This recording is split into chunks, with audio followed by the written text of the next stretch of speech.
Bonjour et bienvenue pour cette table ronde dans le cadre de notre forum EAC numérique du Pays Voironnais et de la ville de Voiron. Alors, je vais laisser peut-être les panélistes connecter leur caméra pour qu'on se voit tous.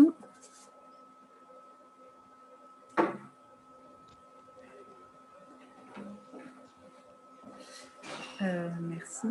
Alors, bonjour Mathilde, c'est Violaine. Parfait. On vous entend, c'est parfait. Eh bien, on a souhaité, dans le cadre de ce forum EAC numérique, proposer un temps d'échange et de discussion autour de ce thème EAC et citoyenneté.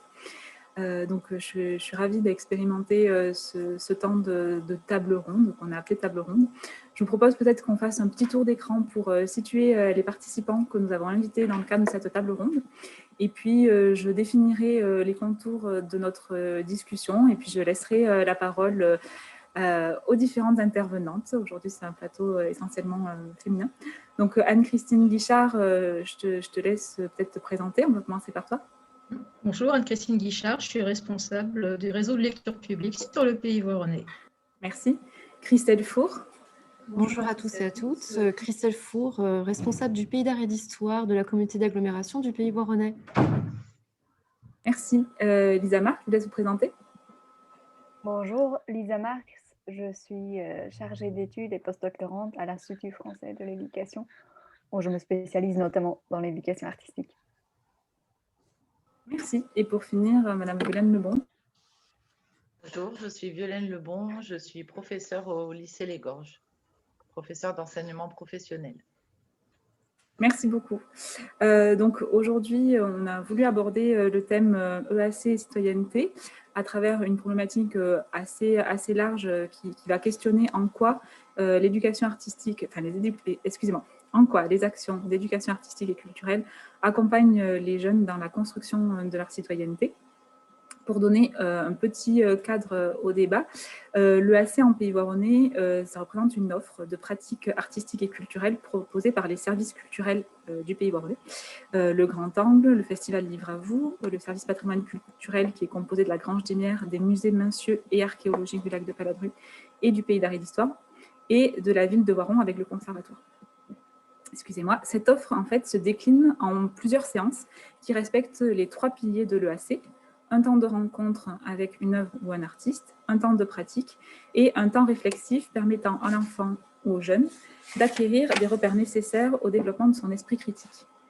Les temps de restitution ne sont pas obligatoires dans les 3 piliers de l'EAC, mais ils font partie intégrante des projets et des parcours EAC proposés par le Pays Voironnais et la ville de Voiron. Donc, dans cette table ronde, on abordera la notion de citoyenneté au regard du 3e pilier que j'ai cité, c'est-à-dire le temps réflexif qui est proposé aux participants. On ne va pas aborder la citoyenneté dans tout ce qu'elle revêt, parce que c'est difficile à résumer et à définir, parce qu'elle peut prendre des formes multiples et variables selon les personnes. Mais l'idée de ce débat, c'était de parler de citoyenneté dans le cadre des valeurs citoyennes de civilité, civisme, solidarité. Et on voulait s'intéresser à l'idée d'accompagner les jeunes dans le processus de construction de leur citoyenneté, en se disant, est-ce que finalement, avec la pratique artistique et culturelle, on donne des éléments pour constituer leur esprit critique et construire un raisonnement. Voilà, c'est plus une question ouverte, un questionnement et de prendre un temps d'échange autour de ce projet plutôt que de constituer ce soir des réponses sur cette thématique. Donc, dans ce temps d'échange, je voulais demander à Madame Marx, est-ce que vous pouvez nous donner des éléments de cadrage de l'EAC et d'où vient un peu cette démarche nationale et pourquoi elle a été mise en place? Merci Mathilde. Alors, bonjour tout le monde. Déjà, juste pour cadrer un peu la chose, je vais sans doute parler avant tout du cas français, parce que c'est celui que je connais le mieux. À l'international, ça s'est souvent fait de manière un peu différente, mais ce qui est intéressant, c'est aussi que la France, ayant été relativement proactive sur cette question, par exemple, la structuration en 3 dont vous aviez parlé tout à l'heure, entre la rencontre, la pratique et les savoirs ou la réflexion, c'est maintenant parfois diffusé par les instances internationales en tant que norme. Donc ça, par ailleurs, c'est assez intéressant aussi. Mais comme élément de cadrage, voilà, je ne peux pas refaire tout l'historique en quelques minutes, bien sûr. J'aimerais dire 2-3 choses. D'une part, c'est à partir des années 60 que l'État français structure des choses qui existent en partie déjà auparavant. Des visites scolaires au musée, ça existe dès la fin du 19e siècle et autres, bien sûr. La population scolaire, à l'époque, n'est pas la même. Donc, il faut aussi toujours resituer ça dans un contexte de massification scolaire où on implique de plus en plus de jeunes à l'école et qui vont être scolarisés bien plus longtemps.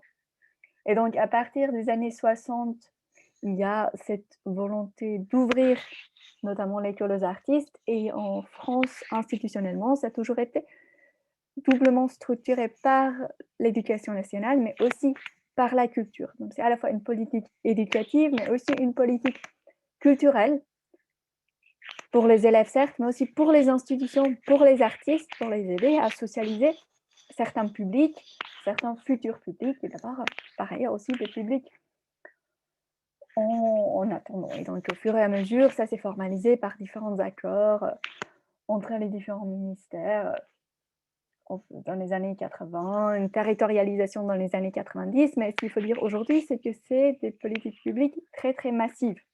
Alors, les données récentes, toujours menées par les services statistiques de 2 ministères conjoints, ils font encore des études communes sur ça, montrent qu'il y a à peu près, qu'il y a 99% des élèves de collège qui l'année précédente ont fait une sortie ou une visite culturelle. Les chiffres datent de 2019, donc il se peut que cette année, ce soit un peu différente. Et le chiffre est de 92% pour les écoles. Les rencontres avec les artistes concernent plus de 4 élèves sur 4 au collège et 3 élèves sur 5 à l'école. Donc, et un programme massif comme lycéens et apprentis au cinéma, qui est un des plus gros, ces programmes ainsi que collège, le cinéma, école, le cinéma, concernent 10% d'une tranche d'âge chaque année. Donc ça touche vraiment beaucoup, beaucoup de monde.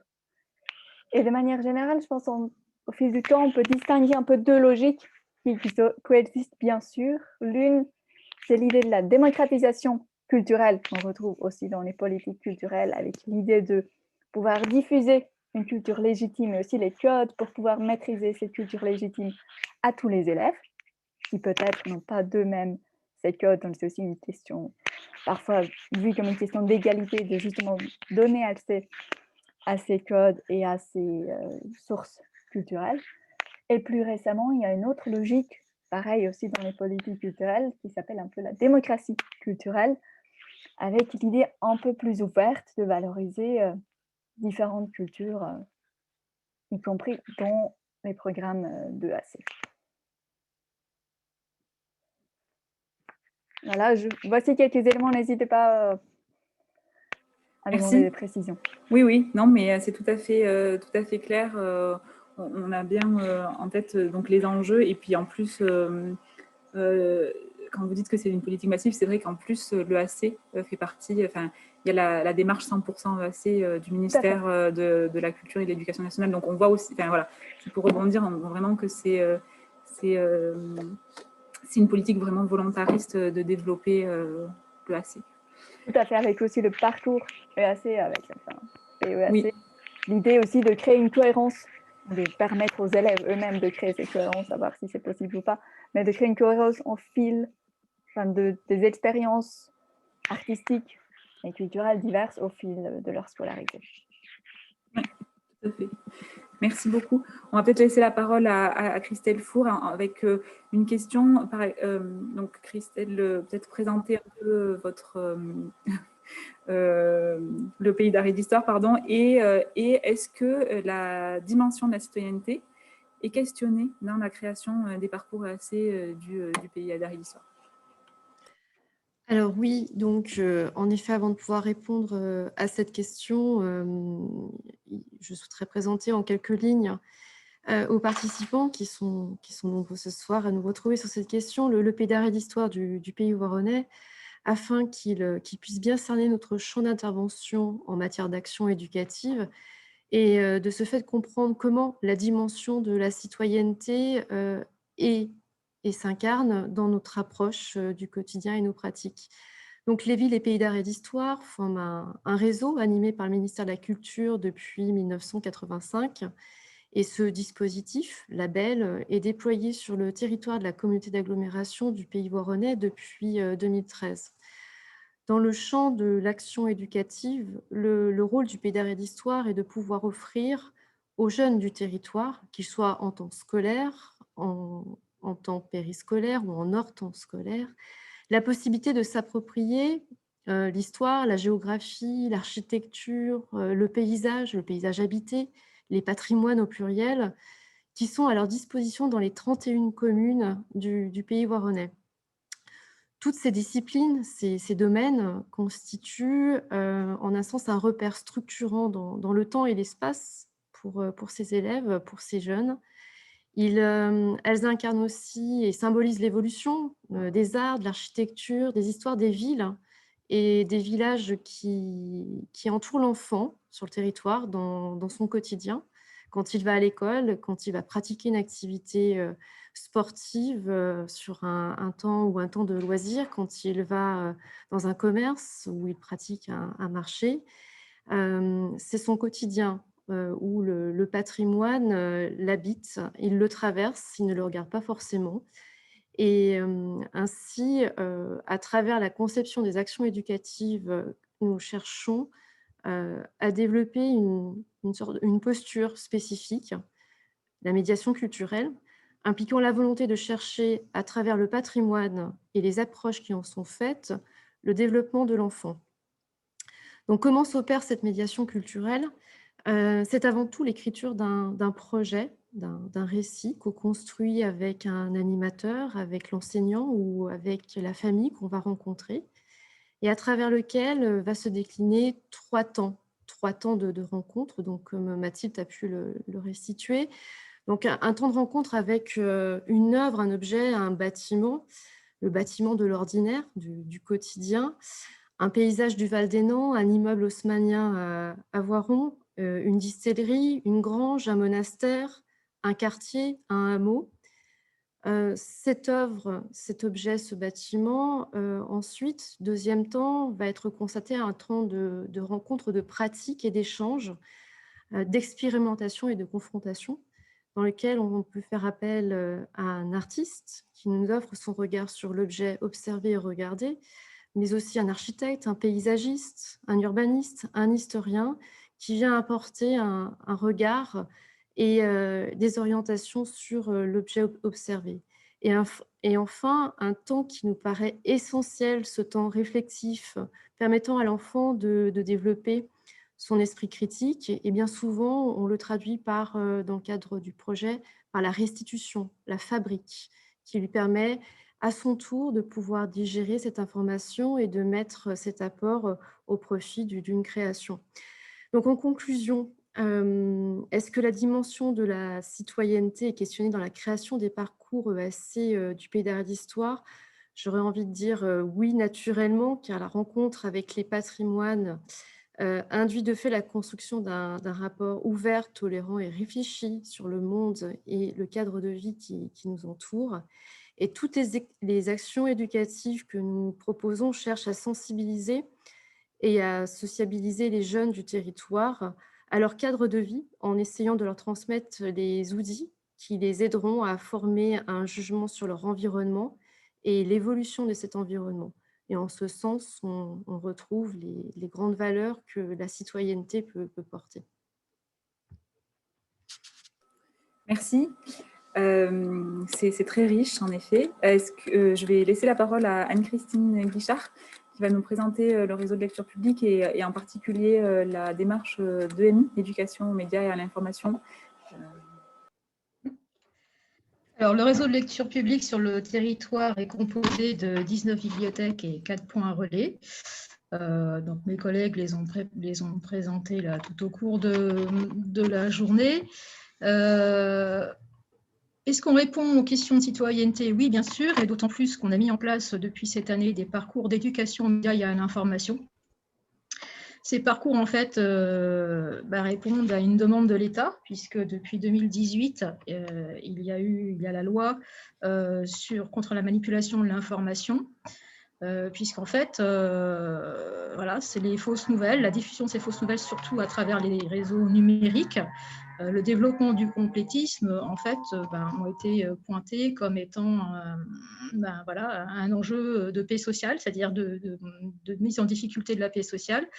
Et pour cela, donc, l'État s'appuie non seulement sur le Conseil supérieur de l'audiovisuel pour gérer les plateformes des réseaux sociaux, mais aussi sur l'éducation nationale, puisque dans vos programmes, l'EMI adapté à chaque âge s'inscrit dans vos programmes. Et puis, le ministère de la Culture aussi demande aux bibliothèques de placer l'EMI dans ses missions, tout comme la lutte contre l'illettrisme ou l'électronisme. Alors, ces parcours d'éducation d'EAC ou ces parcours d'ENI, éducation aux médias et à l'information, vont se développer dans les années à venir. On l'a vu que ça s'inscrit aussi dans les programmes qui ont été présentés ce midi par les différentes institutions, soit sous le titre d'éducation à l'image, mais aussi voilà, sur l'éducation aux médias. Alors, au niveau de la lecture publique, on a choisi en fait d'aborder la question sous deux formes. Une première qui est comprendre le système d'information et la deuxième qui est développer un savoir-penser et donc du coup effectivement à apprendre à devenir pleinement citoyen. Donc le volet cognitif, c'est tout simplement comprendre les mécanismes de la perception de l'information. Pourquoi on donne crédit à certaines informations et pas à d'autres, comment le cerveau fait face à tous ces flux d'informations. Et puis, un élément qui est intéressant aussi, c'est accepter le débat contradictoire. Voilà, comment je peux accepter sereinement qu'il peut y avoir des idées contradictoires. Donc ça, c'est le volet cognitif. Il y a aussi le volet journalisme. Donc effectivement, là, l'idée, c'est que au cours de ces parcours, les groupes de jeunes rencontrent des journalistes pour voir avec eux effectivement l'influence des réseaux sociaux, comment les médias traditionnels réagissent face aux fake news. Donc voilà. Et puis un volet expérimental. C'est-à-dire que là, on est plutôt sur des parcours d'expérimentation. Comment on construit une image, une fausse image, comment on construit une œuvre de fiction qui peut paraître réelle ou comment on déconstruit voilà, une fake news. Donc voilà, à travers l'expérimentation. Donc l'idée, c'est vraiment de participer à la construction du citoyen en devenir en lui donnant matière à faire ses propres choix et à avoir un regard éclairé sur les flux d'informations qui lui arrivent. Merci beaucoup. Et je vais passer la parole à Madame Lebon, donc, qui est enseignante. Et la question que je me posais, c'est pourquoi ça fait sens pour vous d'inscrire vos élèves dans des parcours d'éducation artistique et culturelle? Alors, pourquoi ça fait sens? Eh bien, parce que donc, depuis de nombreuses années au lycée Les Gorges, donc, on fait participer nos élèves donc, à des projets EAC. Pourquoi? Eh bien, parce que déjà, c'est pour que les jeunes puissent s'ouvrir à la culture et aux arts. Nous sommes convaincus que la culture permet d'apprendre, de connaître et l'art permet de s'ouvrir, de questionner et même de dénoncer. Donc, c'est vrai que nous, enfin, en tout cas, ma pratique, c'est plus à travers le théâtre qu'on s'inscrit dans ces projets. On s'est rendu compte, on est parti de plusieurs postulats, c'est-à-dire que nos élèves qui arrivent en lycée professionnel ont rarement eu l'occasion d'assister à des représentations artistiques, quelles qu'elles soient, hormis donc à l'école, souvent, ou à pratiquer un art. Ils consomment beaucoup de vidéos qu'ils sélectionnent et n'ont pratiquement jamais assisté à un spectacle de théâtre ou de danse. Et le fait de les inscrire dans un parcours EAC leur permet d'avoir accès à d'autres formes d'expression, à d'autres visions du monde. Alors, concrètement, comment ça se passe? Pour les motiver, donner du sens et les aider dans leur parcours scolaire, on essaie de faire le lien en fait avec les oraux qu'ils auront à passer dans leurs épreuves, et ou avec les métiers auxquels ils se destinent, parce qu'ils ont des métiers qui se destinent à être en lien avec la clientèle. Pour ma part, j'insiste sur la nécessité d'apprendre à s'exprimer, à se positionner dans l'espace et à avoir une posture adaptée. Chaque année, donc, il y a une classe du cursus qui suit des ateliers d'expression théâtrale et qui assiste à des spectacles au grand angle en parallèle sur lesquels des discussions sont engagées. En fin d'année, ils se représentent eux-mêmes devant un public lors de la semaine Tous Créateurs ou lors de la Biennale. Nous avons travaillé avec plusieurs compagnies, donc je ne pourrais pas toutes les citer, mais la Fabrique des Petites Utopies, la compagnie Appétit et depuis quelques années la compagnie Ariane. On s'est rendu compte que ces créations, donc, qui sont des créations théâtrales ou des vidéos, leur donnaient l'occasion de prendre la parole en public, de réfléchir et de se positionner sur des thèmes qui sont très variés, qui peuvent aller de l'engagement ou un travail à partir d'œuvres telles que les accords Toltec ou autres. À partir de cela, ils co-construisent un spectacle encadré par un intervenant, l'idée, l'écriture, l'apprentissage et les répétitions. Et l'aboutissement, les représentations sont des moments très forts et très positifs globalement. On effectue des bilans et à l'issue de ces projets, ils avouent être fiers de leur parcours, de leur évolution et d'avoir réussi à dépasser leur timidité. C'est l'occasion aussi de découvrir pour eux l'importance de la solidarité et de l'engagement dans un projet commun, car si une personne manque à l'appel, la représentation est compromise. D'ailleurs, j'ai déjà eu l'expérience d'un élève qui manquait le jour de la représentation et le reste du groupe, c'était vraiment, se sont battus pour arriver à apprendre le texte de la personne qui était absente pour pouvoir quand même monter sur scène et proposer quelque chose. Et finalement, ça s'était très bien passé. Et je pense qu'aussi être citoyen, c'est ça, c'est cela, c'est aussi avoir le droit d'apprendre, de découvrir, mais aussi le devoir de tenir ses engagements. Donc, ils apprennent aussi une de ces notions de citoyenneté, donc à travers l'engagement aussi. Et le partager, le vivre ensemble, évidemment, la création. Voilà. Merci. Oui, c'est très riche. Et j'ai une question qui me vient un peu à chaud. Est-ce que vous les voyez évoluer, vos élèves, quand vous suivez un parcours EAC? Franchement, tout à fait, oui. Alors, c'est vrai que ça fait donc depuis des années, le choix a été fait de faire ce projet à la classe de première. Donc, en baccalauréat professionnel, ils ont la seconde, la première et la terminale. En terminale, ce n'est pas possible puisqu'ils ont, c'est une année très, très dense au niveau des épreuves, la préparation du baccalauréat. Mais en première, donc, on a un petit peu de temps, voilà.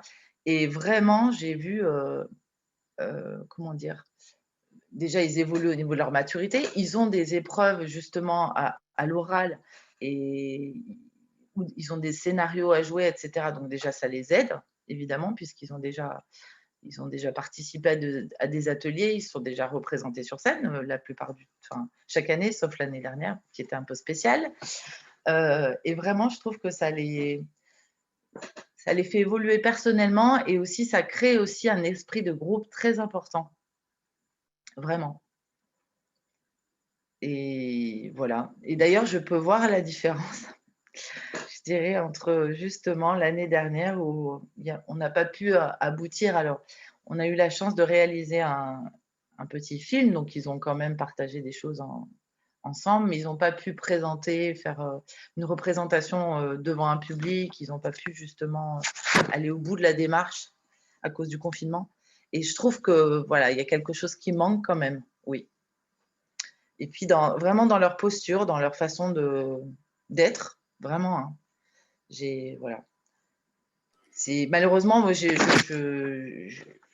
filmé parfois leur retour, donc ça on le voit. Hein, j'ai des témoignages, donc ça c'est bien. Et puis de toute façon, on fait toujours des bilans à la suite de ces projets, et c'est très riche. Et vraiment, je tiens à continuer. Voilà. C'est ce qui donne du sens à l'enseignement aussi. Vraiment. Oui, c'est complémentaire. Mais c'est aussi la question de la restitution. On l'a abordé rapidement. C'est vrai que ce n'est pas une obligation dans les parcours EAC, mais c'est vrai que ça fait partie aussi intégrante. C'est peut-être aussi un espace pour les participants d'avoir un temps de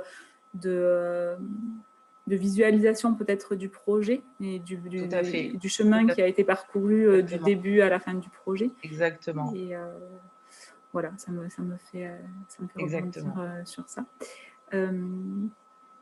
Et je voulais aussi aborder, dans le cadre de cet échange, les leviers de l'EAC. Est-ce que vous, dans vos structures ou dans les différentes études, vous avez identifié des leviers pour la réussite de projets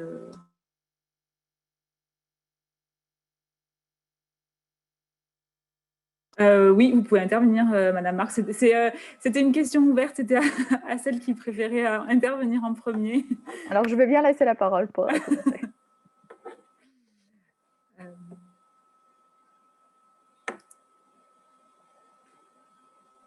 Bon, je vais y aller alors du coup.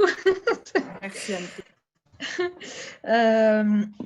Les leviers de ce type de parcours, je trouve que la chance pour les jeunes, c'est de rencontrer soit des artistes, ou là pour le coup pour l'EMI, des journalistes, des professionnels de la fabrique de l'image. C'est vrai que ça les sort de leur contexte d'apprentissage habituel et ils sont vraiment impliqués. Même s'il n'y a pas systématiquement un rendu à la fin du parcours, quoi qu'il en soit, ils sont vraiment acteurs. Et pour moi, je trouve que ces parcours d'éducation artistique et culturelle sont vraiment un axe important à cultiver parce qu'il leur en reste forcément quelque chose et l'approche est différente et le côté immersif est vraiment important.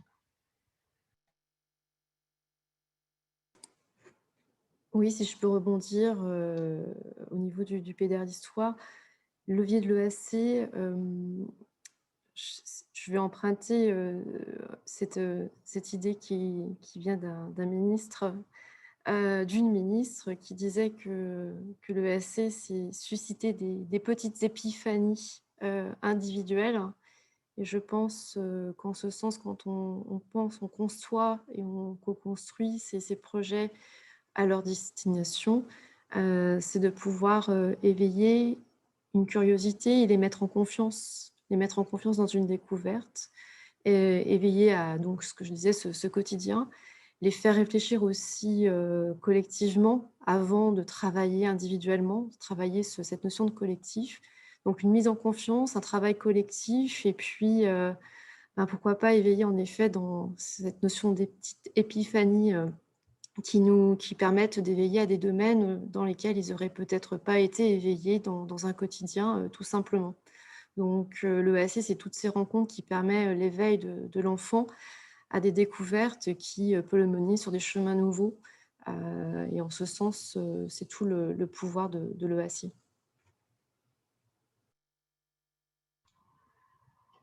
Je vais rajouter une petite chose.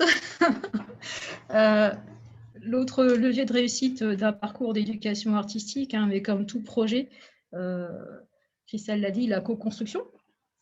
C'est vraiment important que lorsqu'on propose des projets, et bien que les bibliothécaires, pour ce qui est de notre part, travaillent vraiment avec les enseignants et donc l'intervenant. Donc c'est bien un trio. Si ce travail à trois n'est pas fait, le risque, c'est que le parcours soit plaqué dans la classe et n'atteigne pas l'objectif qui était visé. Donc vraiment, c'est l'importance de ce forum EAC, même en virtuel, c'est vraiment le contact entre l'enseignant ou la MJC ou toute autre structure, le porteur de projet, donc le bibliothécaire, pays d'art et d'histoire, musée, conservatoire et autres, et l'intervenant. Vraiment, ça doit se construire à trois pour que l'objectif il soit vraiment atteint.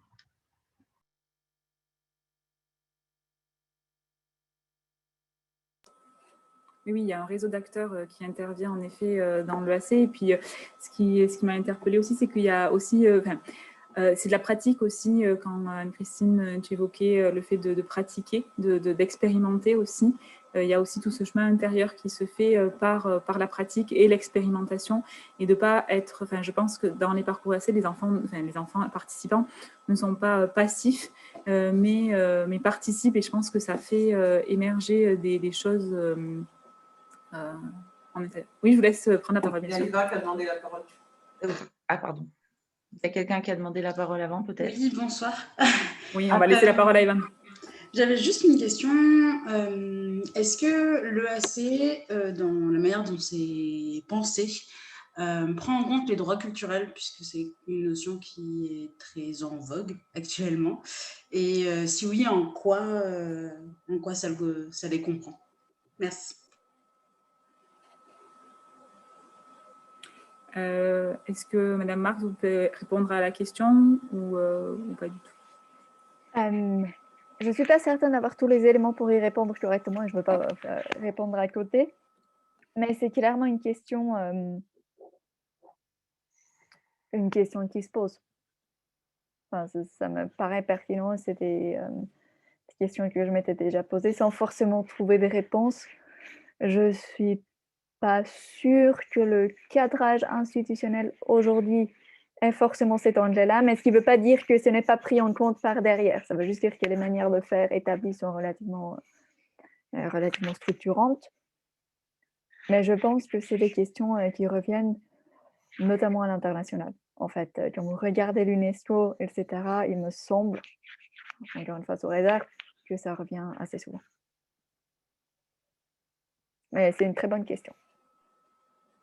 Oui, pour compléter, je n'aurai pas beaucoup d'éléments de réponse, mais on pourra aller plus loin peut-être dans un temps ultérieur. Mais c'est vrai qu'il y a aussi toute la question de la citoyenneté culturelle qui est questionnée aussi dans le cadre de crise qu'on vit actuellement. Donc, est-ce que le fait de ne pas avoir accès à la culture et à la pratique culturelle, on est réduit aussi dans nos droits d'accès à notre citoyenneté culturelle?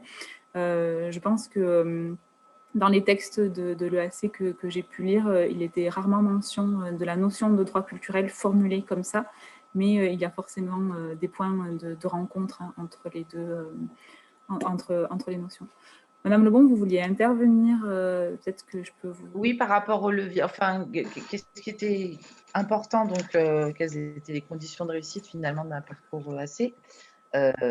Pour ma part, je pense que c'est évidemment, ça vient énormément de la motivation des jeunes.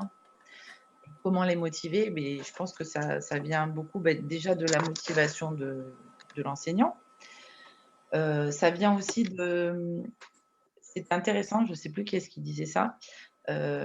Donc effectivement, de leur montrer quel peut être leur intérêt, etc. Mais ça, à la limite, tant qu'ils n'ont pas mis en pratique, ils ne peuvent pas le savoir. Par contre, ce qui est important, c'est de co-construire avec eux, c'est-à-dire de partir, d'essayer de trouver quand même, je dirais, un point d'entrée, voilà, par rapport aux thèmes qui nous intéressent. Alors, quelquefois, les thèmes sont imposés, d'autres fois, non.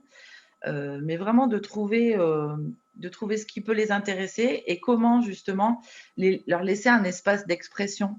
Ça, je pense que c'est important. Parce que je me souviens qu'il y a déjà longtemps, dans mes premiers projets avec les élèves, j'étais peut-être un petit peu trop dirigiste. Et c'est important de leur laisser vraiment, tout encadrant, bien sûr, de leur laisser leur liberté d'expression aussi. Et c'est ça qui je pense, peut faire qu'un projet aboutisse ou pas. Enfin, voilà. Je pense que c'est important. Voilà, c'était juste ça. J'en profite pour rebondir ce que vous disiez sur... c'est aussi une question d'appropriation. On parlait tout à l'heure de la pratique et en effet, peut-être laisser un peu d'espace. Alors, ce n'est pas facile, la co-construction. On a beaucoup ce mot à la bouche dans les projets, etc. Mais comment laisser la place à quel acteur et comment laisser la place aux participants de se saisir du projet aussi. Mais je pense que c'est tout à fait intéressant aussi d'aborder oui, la notion de l'implication et c'est aussi ce qui permet aussi à chacun, je pense, de faire son chemin dans le cadre de ce parcours. Tout à fait. Alors moi, je veux bien prendre la parole aussi pour ne pas clôturer, pour ne pas donner l'impression que la recherche parce que ce n'est pas du tout la posture que j'ai envie d'adopter, qui correspond à mes convictions. En termes de levier, Voilà, je pense peut-être qu'il y a deux choses. Comme ça a déjà été dit, la question de la construction avec les autres, enfin bien sûr avec les élèves, mais aussi avec les autres intervenants et intervenantes, ça c'est très important. Et en fait, il y a des cultures institutionnelles très différentes entre les différents champs, et notamment, d'autant plus, il y a des projets où il y a une institution qui fait médiatrice, et par ailleurs, il y a des professionnels dans ce champ artistique qui interviennent non plus, ou des journalistes, des paysagistes, pour reprendre des exemples qui ont été cités. Voilà, donc là, il y a un peu, je pense, des questions de posture et des rôles à mettre au clair dans la mesure du possible à l'avant, ou au moins en étant explicite au fur et à mesure du projet sur qui s'occupe de quoi. Et par exemple, est-ce qu'on considère que les rapports entre élèves et artistes, est-ce que c'est aussi des rapports de pédagogie, ou est-ce que non? Est-ce que c'est les enseignants et enseignantes qui ont un monopole sur certains savoirs ou sur un certain rapport avec les élèves, etc. Et donc, là, je ne dirais pas qu'il y a de bonne ou de mauvaise solution, mais juste que c'est des choses auxquelles il faut avoir en tête. Ensuite, deuxième question peut-être plus liée aux élèves, c'est que je pense qu'il y a deux postures différentes qu'on demande d'adopter aux élèves. D'une part, il y a de la posture et le rôle d'élève qu'on a l'habitude d'avoir dans le cadre scolaire. Et d'autre part, il y a la posture soit de personnes qui pratiquent une discipline artistique, ou surtout de public, de spectateurs, spectatrices, et qu'est-ce que ça implique d'être un bon spectateur et une bonne spectatrice. Et ce n'est pas tout à fait parfois la même chose, et donc il se peut aussi qu'il y a des petites tensions pour eux, pour elles, et je pense que c'est bien d'expliciter en fait ce petit décalage par rapport à ce qui se fait d'habitude en classe, et donc aussi d'expliciter. Souvent en fait il y a cette idée que faire de l'art et de la culture, ça permettra forcément d'avoir des résultats dans la classe après, qu'on saura mieux rédiger une intro d'une dissertation ou autre. Et cette transposition vers la classe, en fait, il y a des études qui montrent qu'elle n'est pas si automatique, et qu'elle doit être explicitée, notamment pour les élèves qui ont un peu moins de ressources, notamment scolaires, pour interpréter avec les cadres d'interprétation scolaire ce qui se fait à l'extérieur. Donc, je pense que ça revient à ce qui a été dit tout à l'heure aussi sur la restitution, parce que la restitution peut peut-être aussi être un moment pour revenir et pour expliciter un peu les apports potentiels pour les élèves, pour que s'il y a une volonté de détour pédagogique, qu'il soit explicite. En fait. Oui, c'est tout à fait intéressant. Et puis, je rebondis juste à ce que vous avez dit. Je n'avais jamais pensé à cette double posture de l'élève, d'être à la fois pratiquant et à la fois spectateur. C'est vrai que nous, automatiquement, pas automatiquement, mais quand on pense à des parcours, il y a toujours un temps de découverte des collections, des objets, ou bon, là, je parle du musée, mais ça pourrait être de découverte d'un spectacle. Et après, il y a le temps de pratique. Et c'est vrai que je n'avais jamais pensé que... de la part d'un élève, c'était adopter deux postures différentes, et c'est pas la même façon de recevoir les choses. Donc c'est tout à fait, en effet, intéressant de réfléchir à cette... Et en plus, il y a la posture d'élève tout au long, si jamais c'est une sortie accompagnée par un ou une prof qu'on a l'habitude d'avoir toute l'année. Oui, tout à fait. Pas élève. Oui, après... oui, on pourrait peut-être rajouter spectateur, élève, mais aussi acteur. L'élève est acteur on le met dans la posture d'acteur, de faire, et je pense que c'est une troisième posture, même la première posture, en tout cas dans un projet qu'on essaye de développer avec eux. Ils sont acteurs d'une découverte, et en ce sens, l'acteur entre en scène quand il y a une restitution, pour voir justement comment il interprète voilà, ce qu'il a pu saisir.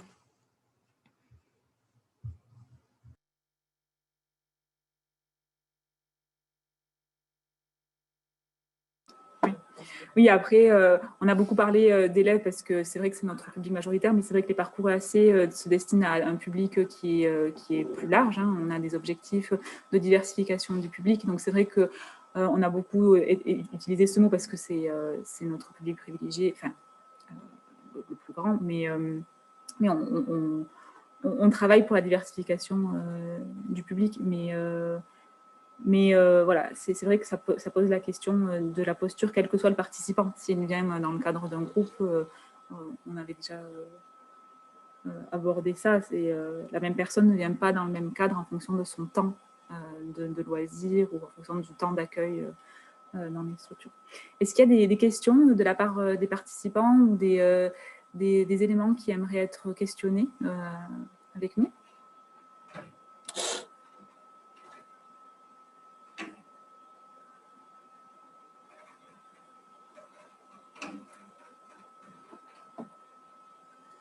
Ou des compléments de la part des différentes intervenantes, si vous avez envie de revenir sur certains éléments qu'on n'aurait pas assez questionnés.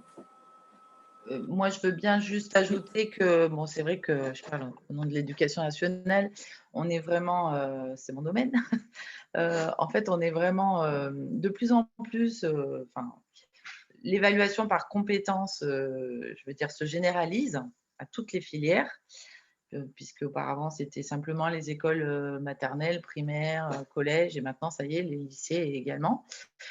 Et ça, je trouve que ça va dans le bon sens par rapport à justement ces projets aussi, parce que par rapport au levier de réussite des projets, c'est aussi important non seulement, donc je reprends ce que disait Lisa, par rapport au fait qu'il faut vraiment cadrer au départ, définir les rôles de chacun. Bien sûr, ça c'est primordial. La place de l'intervenant, la place de l'élève, etc., définir le rôle de chacun. Et également, ça peut être aussi un bon moyen, je me suis rendu compte aussi qu'on pouvait se baser sur tout ce parcours pour les évaluer aussi, évaluer leurs compétences justement et leur progression dans ces compétences. L'avantage, c'est que vraiment, toutes les compétences, beaucoup de compétences peuvent être évaluées, notamment tout ce qui est compétences transversales, à savoir travailler en groupe, je ne me souviens plus de tout, respecter des consignes, etc.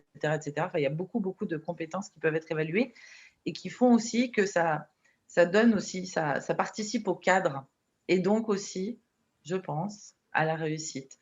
Parce que comme dans tout projet, j'ai envie de dire que ce soit au sein d'une classe ou en dehors, il faut quand même mettre un cadre et ça fait partie, à mon avis. Voilà. Merci. Je laisse la parole à Michel qui avait une question à nous poser. Oui, merci de me recevoir pour une question.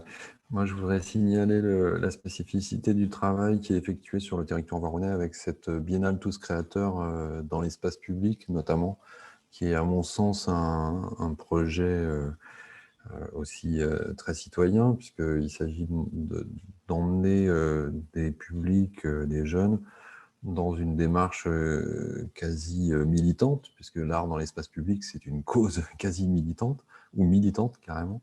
Voilà, je voudrais juste signaler cette spécificité dont je pense qu'on peut être assez fier, et puis questionner peut-être Lisa Marc là-dessus. Est-ce qu'elle a une réflexion, des réflexions à nous faire part sur ce sujet de l'art dans l'espace public? Alors, l'art dans l'espace public, c'était un des sujets de recherche de mon directeur de thèse, donc j'ai lu 2-3 livres, je n'ai pas moi-même fait des recherches sur la question.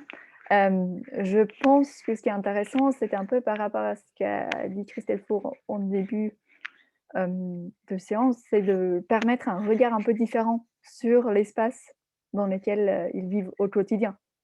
Et parce qu'en fait, les études montrent que la plupart des gens ne prêtent pas attention à l'art dans l'espace public ou ne se rendent même pas compte qu'il y en a, notamment en ce qui concerne les statuts.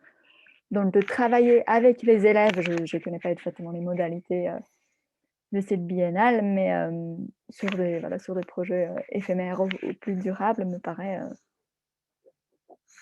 intéressant. Et de toute façon, je suis allée un peu vite tout à l'heure et j'ai parlé avant tout de l'aspect institutionnel de l'histoire de l'éducation artistique et culturelle, mais bien sûr, il y a aussi une histoire militante et l'éducation populaire derrière. Donc, il y a une volonté longue de différents courants politiques, mais qui ont plutôt de certains que d'autres, pour le dire bêtement, d'élever le peuple, c'est pas ça, mais de pouvoir ouvrir en fait les portes des institutions et de donner les codes, d'autant plus si ça se déroule en dehors de l'institution, comme c'est le cas pour l'art dans l'espace public. Je pense que c'est peut-être ça qui est intéressant en fait maintenant à y réfléchir une minute, c'est que ça se situe, il n'y a pas ce seuil symbolique de la porte d'une institution culturelle. Voilà.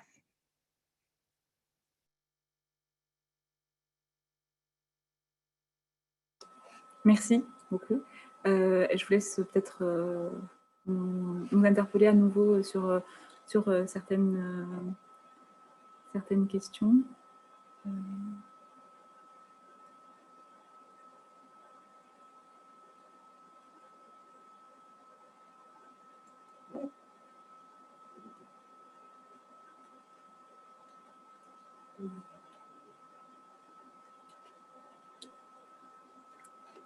Il y a quelqu'un qui lève la main, j'ai l'impression, non? Je sais pas qui c'est. Alors, je ne vois pas, mais si c'est le cas, on va lui donner la parole. Bon, malheureusement.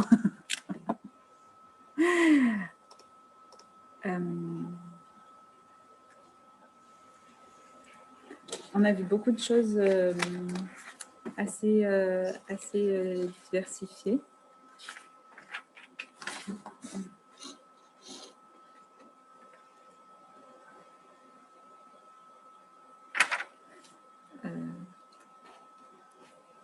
Excusez-moi, je laisse juste le temps. Si vous avez des questions, n'hésitez pas.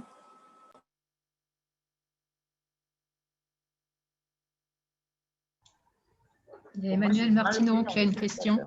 Je ne sais pas qui c'est. On va lui donner la parole. Excusez-moi pour ce petit temps de flottement.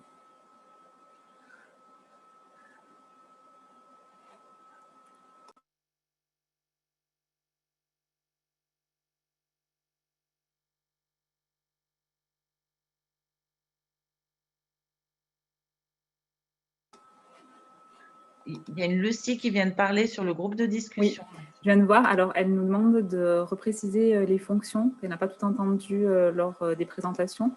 Je propose de refaire... Oui. Bonjour. Bonjour Emmanuel, on écoute...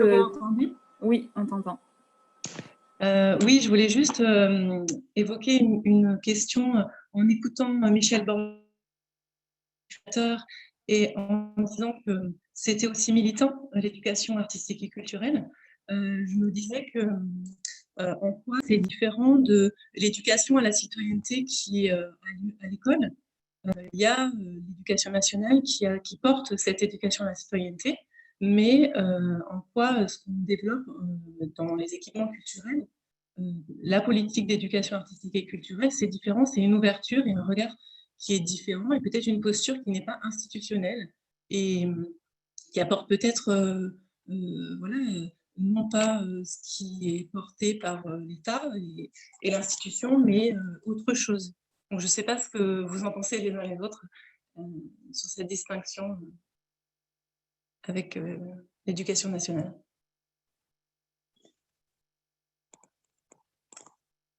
Peut-être Lisa Marx, si cette question a été abordée par vous. Oui, alors je pense effectivement que du fait qu'il y ait des intervenants externes, enfin, on va les appeler comme ça, qui interviennent, mais ce n'est pas uniquement dans l'école, c'est aussi l'école qui se déplace ou les classes qui viennent dans d'autres secteurs, il y a effectivement une moindre emprise, pas au sens négatif, mais au sens descriptif, des normes de l'éducation nationale. Après, je trouve aussi intéressant de considérer que l'éducation artistique et culturelle aujourd'hui est une version parfois un peu institutionnalisée d'autres éducations A. En fait, il y a tout un courant de recherche sur les éducations A, qui sont les éducations au développement durable, les éducations à la sexualité, etc. Et c'est des domaines qui commencent à se retrouver peu à peu dans les programmes d'enseignement, mais qui sont encore beaucoup pris en charge par des associations, par exemple, qui interviennent au milieu scolaire. Et c'est quand même aussi encore vrai en partie pour l'EAC, avec l'organisation des résidences d'artistes dans les écoles, etc. Donc il reste cette double caractéristique, en fait, à la fois d'entrer dans l'école, mais d'être en partie prise en charge par des gens qui sont externes, qui ont d'autres statuts, qui peuvent aussi se retrouver à voilà, qui ne sont pas forcément certifiés ou agrégés ou instituteurs, institutrices avec un concours, etc. Donc, ils sont parfois dans des postures plus ou moins confortables vis-à-vis de l'institution aussi. Merci. Je vais juste essayer de répondre. Marie-Lise a répondu. On a parlé de diversification des publics. Peut-on avoir plus de détails?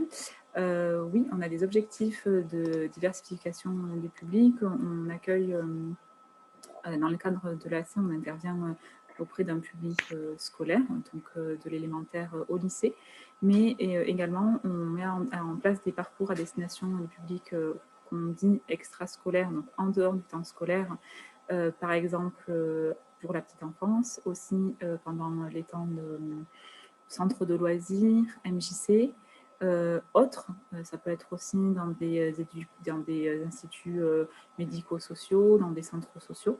Et on a aussi tous les temps qui concernent le périscolaire.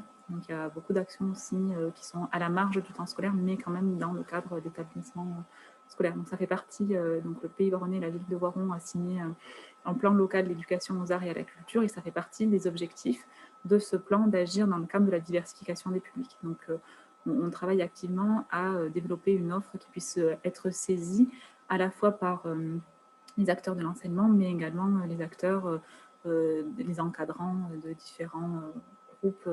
Je n'ai pas cité, mais il y a aussi des personnes, des seniors ou des personnes en situation de handicap. Voilà, on est ouvert, on est tout à fait disponible pour créer des projets sur mesure en fonction des publics. Voilà.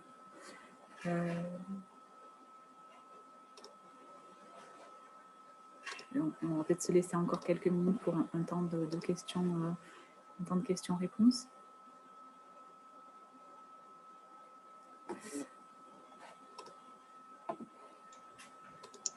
Il y avait une question auparavant qui était Lucie qui posait la question de qui est autour de la table parce qu'elle avait raté les présentations. Oui, bah, du coup, alors Marie-Lise a répondu directement par chat, c'est pour ça qu'on n'a pas relancé la question, mais merci Anne-Christine, c'est gentil. Mais écoutez, je vous propose de conclure. Alors, ces échanges ont été riches. Ce que je disais, c'est que l'idée, c'était pas tant de trouver des réponses aujourd'hui, mais plutôt d'alimenter une réflexion et un débat et un échange autour de cette question. Alors, on a juste touché du doigt la notion de citoyenneté et les parcours EAC. L'idée, c'était de parler aussi de l'intime, finalement, par la pratique artistique. Il y a quelque chose qui se passe par pratique artistique et culturelle qui se passe chez les participants. Quelque chose qui bouge infiniment, qui ne peut pas toujours s'évaluer. Et pour la réussite de ce projet, on voit qu'il y a quand même tout un écosystème d'acteurs.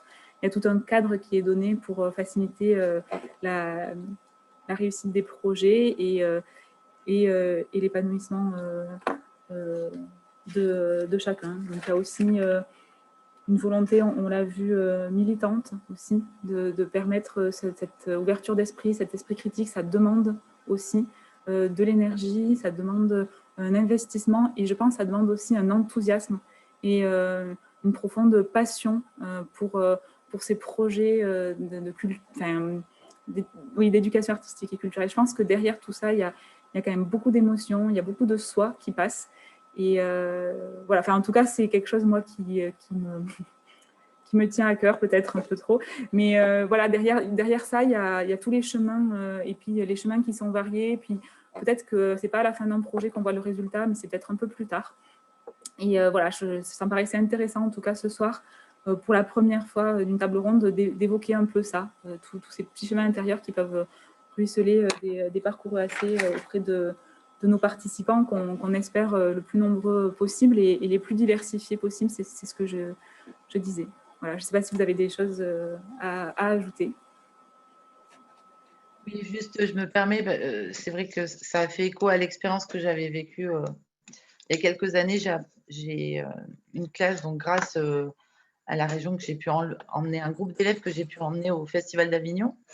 et qui ont effectué, donc il y avait des ateliers d'expression théâtrale, etc., et qui ont assisté à des spectacles. Et c'est vrai que c'était très émouvant parce qu'au début, donc, ils étaient en lycée professionnel par rapport à d'autres qui étaient dans des lycées d'enseignement général, donc ils se sentaient un petit peu, ils avaient un sentiment d'infériorité, et ça leur a tellement plu que, à la fin, moi, j'ai même des élèves qui ont décidé de changer de façon de vivre. J'en ai une notamment qui voulait arrêter ses études et finalement qui a voulu continuer ses études à l'université. Elle m'a dit, mais je me suis rendu compte à quel point j'ai découvert des choses, et comme ça avait vraiment changé sa vie, en fait, tout simplement. Enfin, c'est pas tout simplement, ça fait partie des expériences comme ça qui laissent des traces et qui montrent à quel point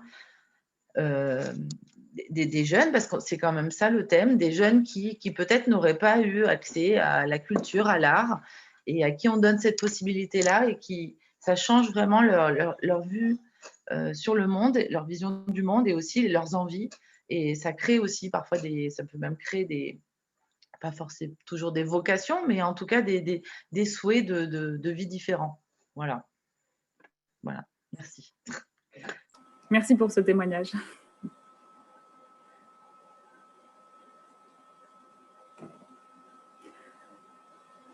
Eh bien, écoutez, je vous remercie. Je vous propose de conclure notre soirée sur ça. Merci à toutes les participantes d'avoir accepté de se prêter au jeu de cette table ronde un peu expérimentale, un peu surtout à distance. J'espère qu'on retrouvera un jour le plaisir d'échanger de vive voix, de se couper la parole sans avoir à désactiver ou activer notre micro et retrouver un semblant de spontanéité. Je remercie à l'ensemble des participants pour leur attention et leur présence pour cette première formule du forum EAC numérique.